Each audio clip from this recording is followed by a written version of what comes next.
Hello beautiful soul! Welcome back to my channel. This is my Ami from Japan, Kabayan Pisces. This reading is for you. January 2025, taon na ako na kay Pisces. Hindi ko na-explain na, palagi naman natin ito ginagawa. Maring ito is kapatid mo, magulang mo, karelasyon mo, kasamahan mo sa trabaho, boyfriend, girlfriend, asawa. Ano ang nararamdaman mo kay Pisces? Taon na ako na kay Pisces, ano ang nararamdaman mo kay Pisces? Please show me. Maaring ito is a vice versa. Maaring nangyayari or mangyayari pa. Anong nararamdaman mo kay Pisces? The Magician.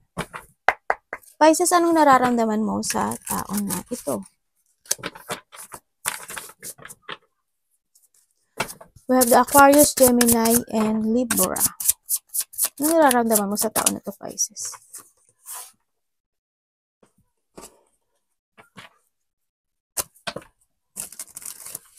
Aquarius, Gemini, and Libra. Bakit the Magician? Bakit the Magician ang nararamdaman mo kay Pisces? Taon na ako ni kay Pisces. Bakit Magician? Oh, Devil.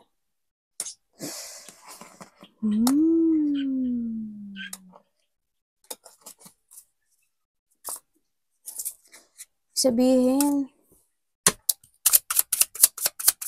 tandaan nyo ha, maaari tayong vice versa ha.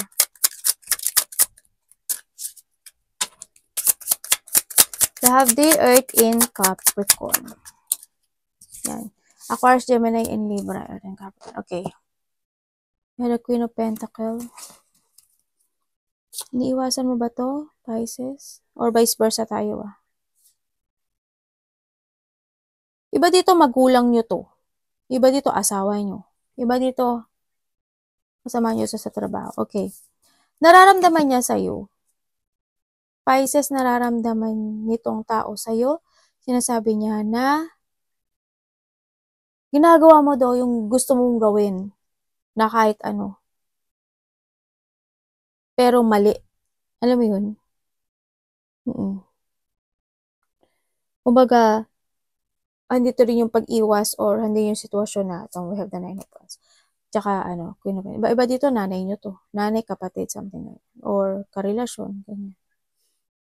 Ano, nararamdaman niya sa'yo, ginagawa mo daw yung basta gusto mong gawin, pero mali. Kasi andito si Devil, oh. Nararamdaman niya sa'yo, parang sarili mo lang yung iniisip mo. No? Maaring kung ito is kapatid mo, ganyan, or sino man siya sa buhay mo, maaring ikaw is may mga ginagawang hindi good, maaring hindi ka nagsisave ng money, may mga bad things kang ginagawa. Kasi the devil is a bad, di ba? Maaring sinasabi niya na nagsisinungaling ka or umiiwas ka sa usapan or sitwasyon, may mga ginagawa kang addictions or may mga sitwasyon na hindi nakakagood para sa'yo, ganyan, na pwede mo ikapasama, ganyan, sa nakita ko dito. Kaya andun yung sitwasyon na nararamdaman niya sa'yo na hindi ka nakikinig sa kanya. Gagawin mo yung gusto mong gawin.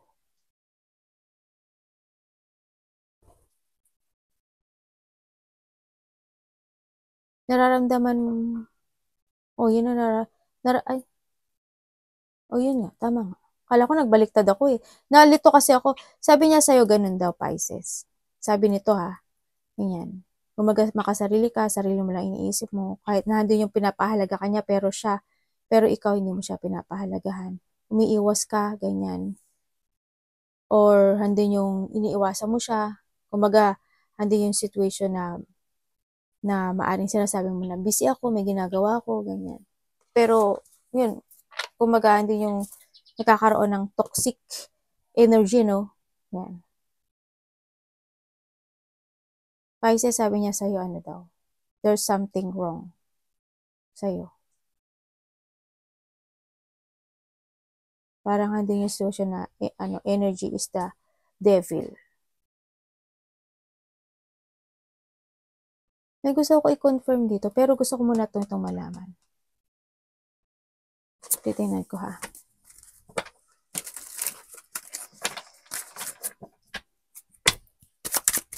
Ace of Swords. Bakit nararamdaman mo, Pisces, sa taon na to is Ace of Swords?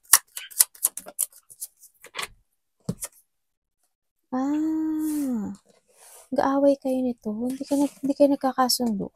Ba sa inyo, tatay nyo to? Karelasyon or tatay? Pwede rin kapatid. No? Tingnan natin. Kung karelasyon, bakit 5 of Wands ang nararamdaman mo sa kanya? Dalawa siya, oh. Mata mo, dalawa yung Ace of Swords mo. Ibig sabihin, nararamdaman mo sa tao na to, Pisces, siya yung tao na nakakipagtalo sa'yo. Kumbaga, nagkakaroon kayo ng away, hindi ka nagkakasundo, no? Siya yung tao na ikaw or vice versa, ayaw magpatalo, no? Kumbaga, ayaw magpatalo. Kaya nahadun ka sa sitwasyon mo na parang ayaw mo siyang kausapin, or you block this person, or yan din sitwasyon na ayaw mo siyang pakinggan, ganyan. No? Kumbaga, nahadun ka sa iyong direction. Nararamdaman mo sa kanya, ganun. Parang, ano siya, maybe this person is you feel that binubuli ka niya, ganyan. Nakita ko, kaya ayaw mo siyang harapin. Ayaw mo siyang intindihin. Ayaw mo yung salita niya. Kaya nararamdaman niya tuloy sa'yo dito na parang matigas yung ulo mo, ganyan. No? Hindi ka nakikinig din kasi. Tapos, parang pareho lang kayo kasi there's a lack of, kayo eh, control and cooperation. Yung mga anak ko naglalaro sa gilid ko. Well, hindi kayo nagkakasundo actually. Hindi kayo nagkakasundo sa pag-uusap. Siya may gusto siyang sabihin sa'yo pero ayaw mo. Ganyan. Kumbaga may sarili kang may sarili kang mundo or may sarili kang journey na tinatahak. Pero ang nakikita niya dito, yun nga. Kaya pala sinasabi niya dito na ba't parang ginagawa mo yung gusto mong gawin, hindi ka nakikinig, ang tigas ng ulo mo, ganyan, makasarili ka, sakim ka, kumbaga ganyan. It's more on toxic energy. Titingnan ko nga to. Bakit sinasabing ganito? Bakit po? Please show me. Iba yung tinatahak mong landas. Maaring tayo is vice versa, ha?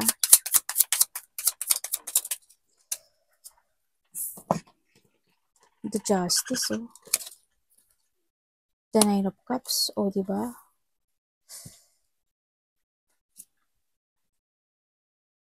Itong tao na to, ay ikaw or itong tao na to, ha? Kasi maaari tayong vice versa, eh. Gagawin niya yung gusto niyang gawin. So,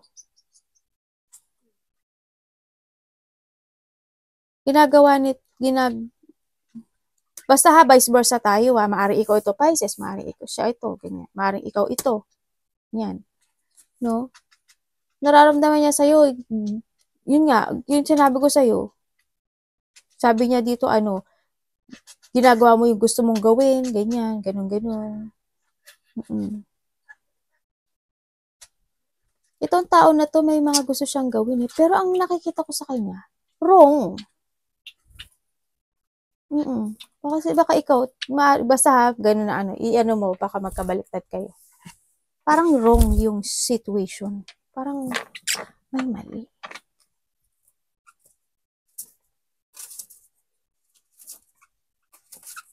Meron ako nakikita dito na a person who is offering something pero bad.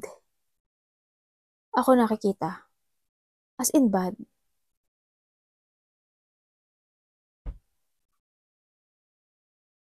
Bad? Sabihin dito may nakikita akong tao na there's an addiction, eh. Umiinom ng alak. Sana walang addiction na something, na wrong medicine. Maaring may nagsusugal, maaring may mga kasama siya na maling tao, or kasi yung pag-growth ng isang tao dito is parang nakokontrol siya. Pa-down siya in a dark place. Yun nakita ko. Kasi wala siyang pakialam sa paligid. Itong taon. Kumaga wala siyang pakialam sa ibang tao. As long as masaya siya, masaya siya. Yun ang nakikita ko dito.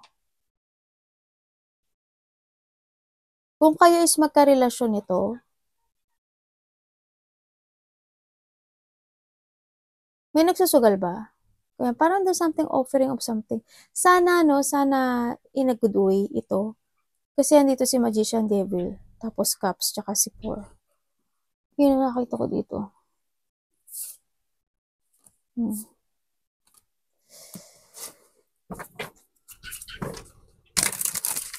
Kung di siya sa relationship, ganun din. Kumbaga itong relationship na to is a toxic.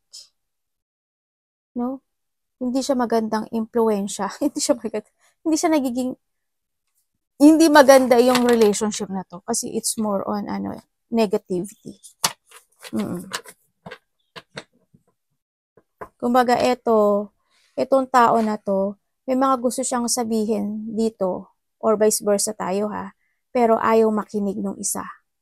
No? Ganun nakikita ko. Parang, ayoko. Basta may sarili akong mundo, may sarili akong journey, may sarili akong gusto kong gawin. Ganyan. Kaya nagkakaroon ng pagtatalo or nagkakaroon ng ano. May tao dito na ayaw siyang pakialaman. Ganyan. May taong ayaw pakialaman. Tingnan natin, taon na ako na kay Pisces. Ay, sinabi ko na ba dito? Dito is meron tayong air in Libra. We have the Aries, Leo, and Sagittarius, Aquarius, Gemini, and Libra. Anong intention mo kay Pisces? Taon na ako na kay Pisces. Anong intention mo kay Pisces? Ano ang intention mo kay Pisces?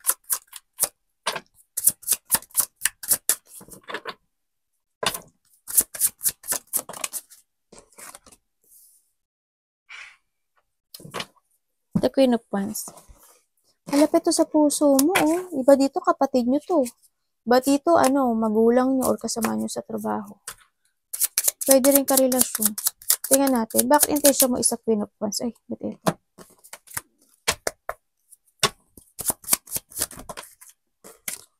There's something happening dito sa energy na to. As in. Meron talaga. May mali.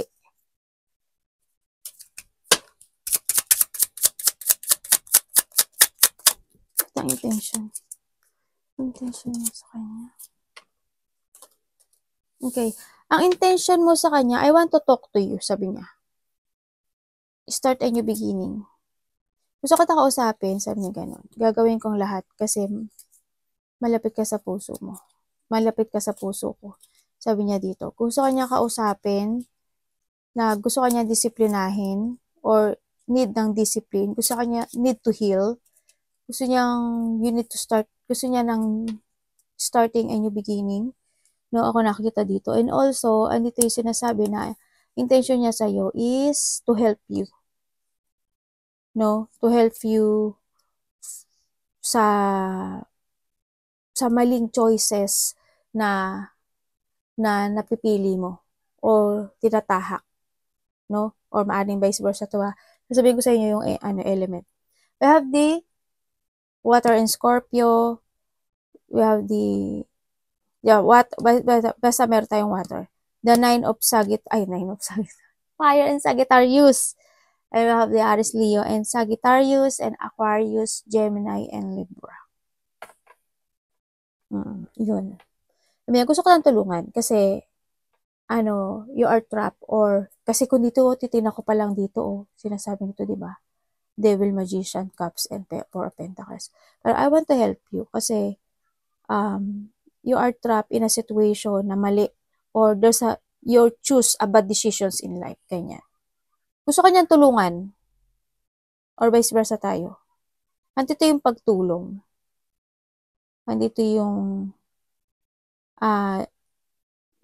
gusto kanya pagtulong and gusto kanya kausapin.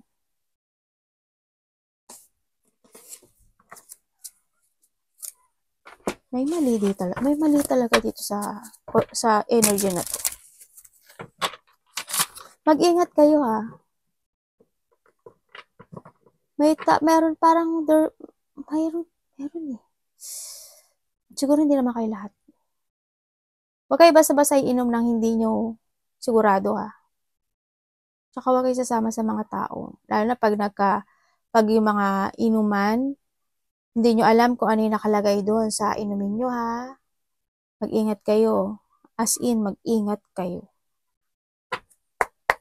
Kung mag-iinuman man kayo ng alak, mag-ingat kayo.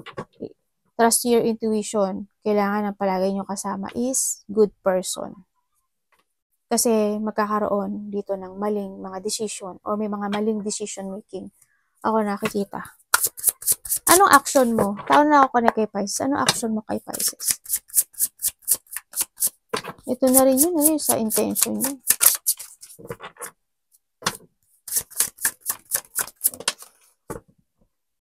Yan, action niya sa'yo. Kausapin ka niya. Bakit?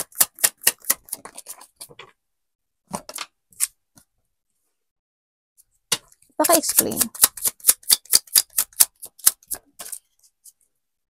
Diba? We have the Hierophant. Hindi ako nagkamali. And the Judgment. And ang action niya sa'yo is, I want to talk to you. Sabi niya ganyan. Gusto kita kausapin.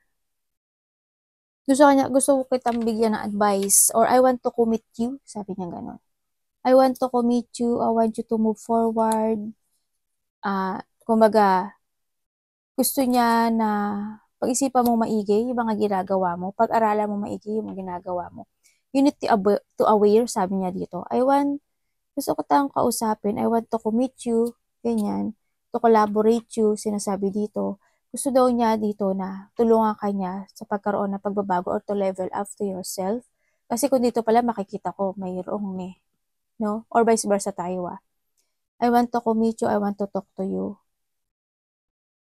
Pero how? Sabi niya. There we go.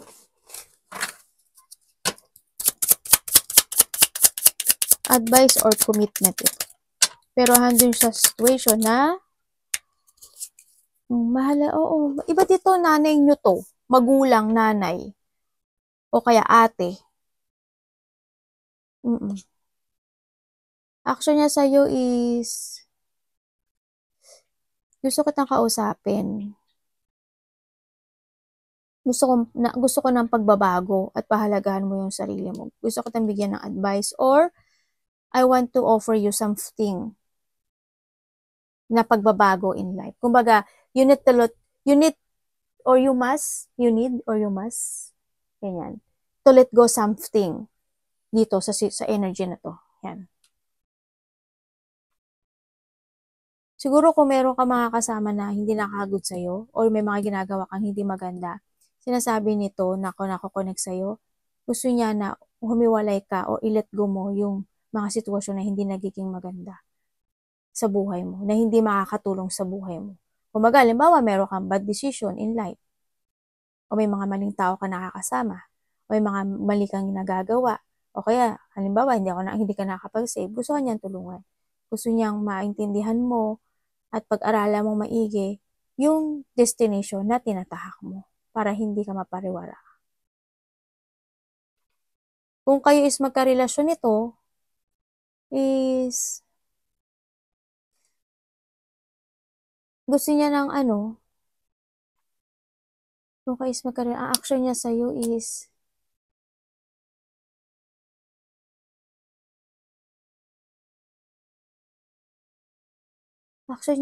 I want to talk to you, pero handun yung sitwasyon na stuck siya. Kumbaga, handun yung sitwasyon na maaaring naghihintay rin siya ng sa iyo mismo manggagaling yung pag-uusap. Ganun. Sa nakita ko ito. Kasi maaaring takot siya to reject, no? Sa nakita ko dito. Maaaring nagkaroon na ng sa magkakarelasyon, nagkaroon na ng pagpablock dito sa relationship na ito. Maaaring di na rin kayo nag-uusap or nag-uusap man kayo, handun na rin yung sitwasyon na naghihintayan para magkaroon ng pagsasaayos. Yun ang nakikita ko sa iba.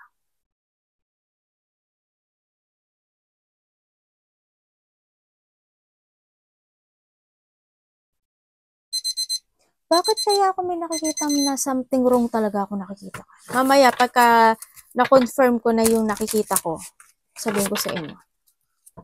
Ayoko kasi magsalita ng ng hindi ko confirm. Anong blind spot na connection ito? Universe.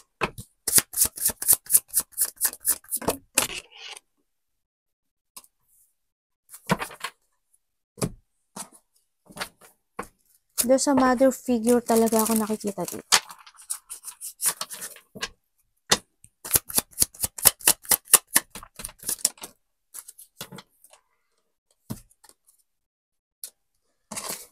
Marang ikaw ito or siya ha?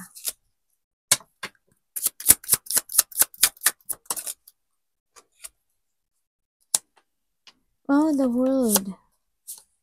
May magta-travel ano? May travel ako nakikita. Maring malapit sa puso mo. Ganyan. Or ano, within 8 days. 8 days, 8 weeks. No. Basta parang, or 2, ganyan. Parang may ganun. Akong travel. Okay. Itong tao na to, ay sabihin ko pala, we have that Taurus, Leo, Virgo, Aquarius, Aries, Leo, Sagittarius, and we have the air in Libra. Itong tao na to, sa nakikita ko, ang blind spot na connection ito, there's a burden, no? Ako nakikita ito. There's a burden. Kumbaga, may burden or may problema na nangyayari na alam niya, may alam tong tao na to na isang katotohanan. Handun yung pagkalito, handun yung sitwasyon na pag-aalala, anxiety, stress itong tao na to, no? May mayroon siyang isang bagay, itong tao na to, na gusto niyang ma-achieve, no? Na isang bagay, pero nagkakaroon ng delay sa kanya. Dito. Maaring gusto kanya kausapin, no? Kaso nagkakaroon siya ng choices. Sa nakita ko dito, naghihintay siya ng tamang pagkakataon o panahon o tamang oras, pero someone's put boundaries, no? Kaya rin na dito rin nakikita ko na yung rejection. Nakikita ko yung rejection, kumbaga. No? Handito yung sitwasyon na meron siyang gustong makuha or ma-achieve or maayos. Kumbaga, gusto niyang matapos yung isang sitwasyon na pinagdadaanan nito. Medyo may stress itong tao na to, no? Kumbaga, handun yung gusto niyang, maaring gusto kanya kausapin nitong tao na to. Kaso, ang nakita ko dito, iba yung mundo mo. Magkaiba kayo ng mundo. Kasi kung titignan ko pa lang dito, maaring kayo is in a distance, itong tao na to, no? Halimbawa, kung kayo magkarelasyon o mag-asawa kayo, may distance. Maaring nagkahiwalay na kayo or wala nang pag-uusap, ganyan. O kaya naman kung kayo is family mo ito or nanay mo or kapatid mo, andun yung distance mo sa kanila, no? Sa nakikita ko dito. Itong taon na to, nagkakaroon siya ng mental turmoil, no? Sa nakita ko dito. Kasi someone want to be independent. Parang wag kang makialam. Gagawin ko yung gusto ko. Ganun. May isang tao na ganun ako nakikita. I do what I want to do. Okay, nag-English pa si ate, mali-mali naman. Hayaan nyo na ang ate nyo, okay? Anong kalalabasan ng koneksyon ito? Ano pong kalalabasan ng koneksyon ito? Sana, no, walang napapariwara.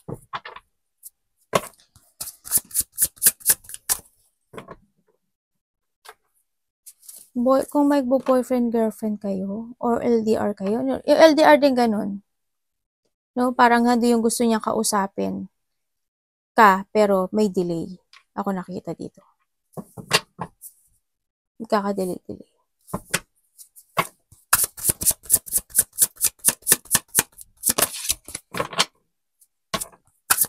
Kaya yung tao na to, there's a burden or there's a problem or struggle siyang nararamdaman dito. Ay, the tower. Yan na. Ang, outcome. Bakit tower ng relasyon? Nako, di maganda. Explain nyo nga po, universe, sa akin.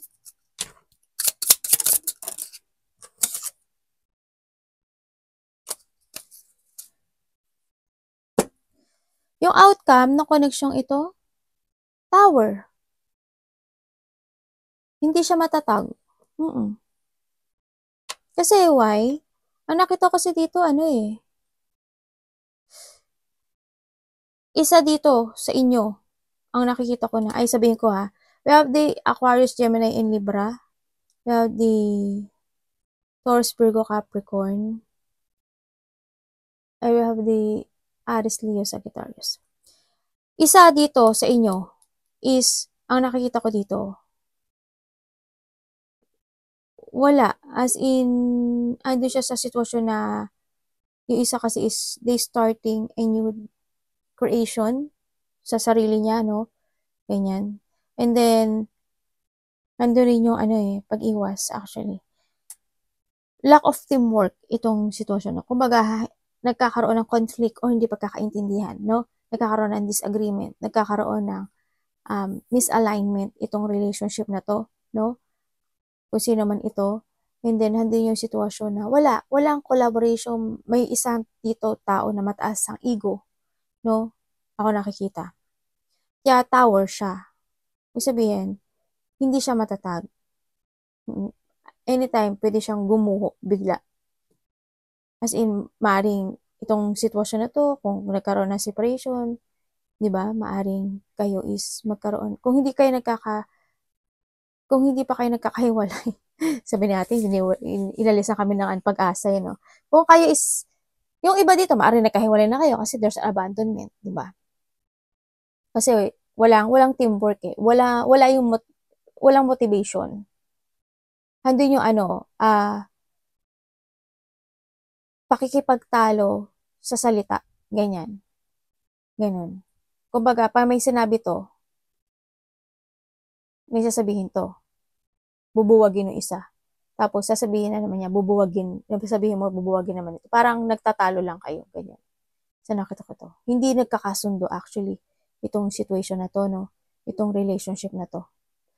Kaya anytime, either abandonahin ka niya or magkakaroon ng separation or itong relasyon na to is hindi matatag. Magko-collapse to anytime.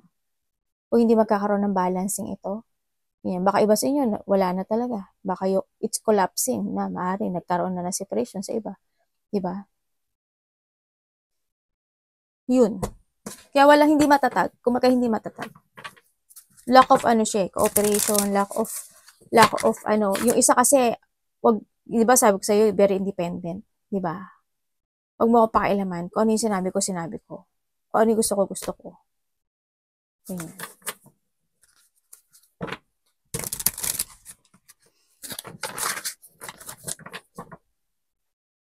Universe, anong mapapayo mo dito sa connection ito?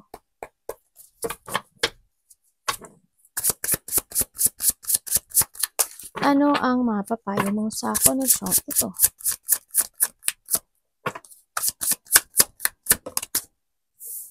O, yan o. Papayo niya, 5 of Cups. The 3 of Cups. Bakit po 5 of Cups, Universe?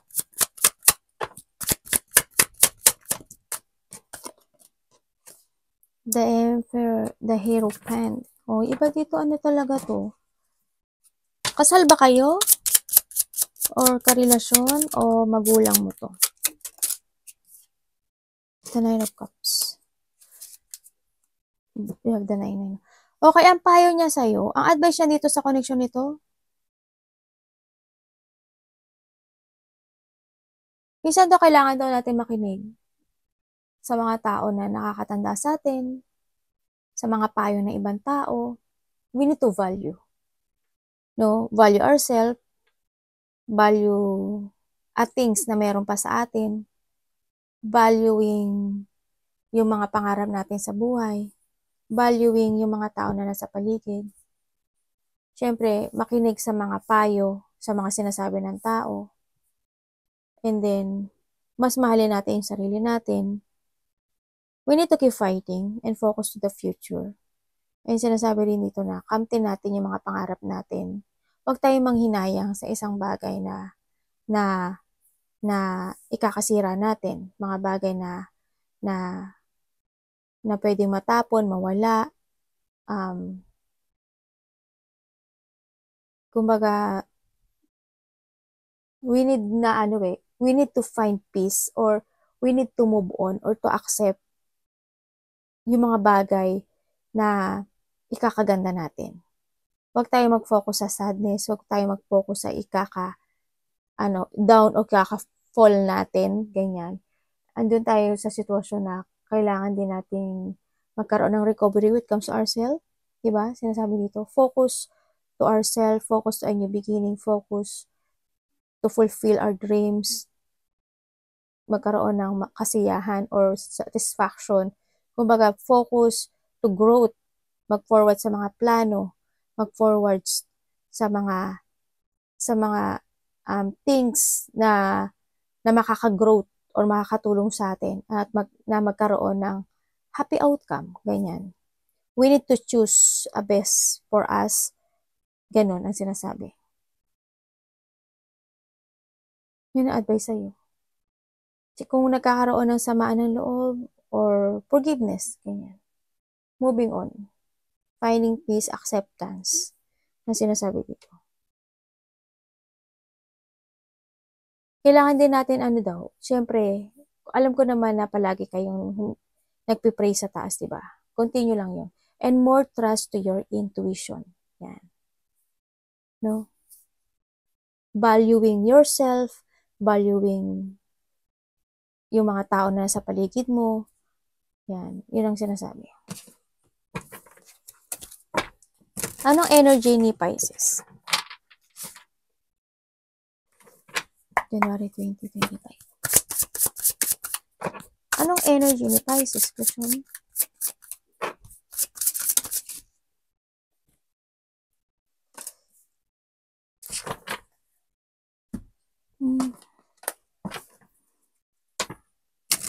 Mahalaga niya yung sarili niyo, ha?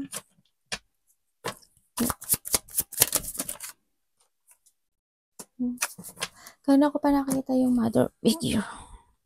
Rico? Ang kati? Bakit po? Ito energy niya.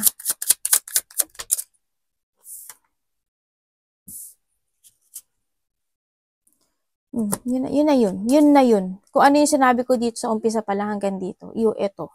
Ang energy mo, by the January or 2025, sa nakita ko dito, is magkakaroon ng mga lack of direction. Kumbaga, may mga sitwasyon na makakaramdam ka ng sadness, feeling incomplete, may mga hanapin ka na parang hindi ka buo. Alam mo yun, yung hahanapin mo pa rin at hahanapin yung kasiyahan mo sa buhay. Ganyan. Andun yung sitwasyon na you want to be independent pa rin, mag-isolate ka, gusto mo pa rin ng alone time or may mga frustration ka na pagdadaanan by the 2025 din. Andito rin yung, or vice versa to kasi doon sa mother figure. Andun din magkakaroon ka rin magkaroon ka ng problema sa trabaho mo, sa money mo, sa magulang mo, and also magkakaroon ka ng delay, may mga lack of direction, may mga situation na may stuck ka, ganyan. May mga situation na kasi sabi dito kailangan ng disiplina. Kailangan mo daw mag-relax, peace, recharge, mag-rest, take a breath, rejuvenate, ganyan. Magbigay ka ng oras sa sarili mo na maging okay ka, no, dito. And then, pagchichismisan ka rin daw, hindi naman nawawala yun, di ba? And also, nandito pa rin yung may mga tao na, or malapit sa puso mo, maaaring kaibigan, or karelasyon, connection mo, na maaaring there's a cheating. Maaaring lolokohin ka nila, dadayain ka nila, ganyan. Kuhanin ko.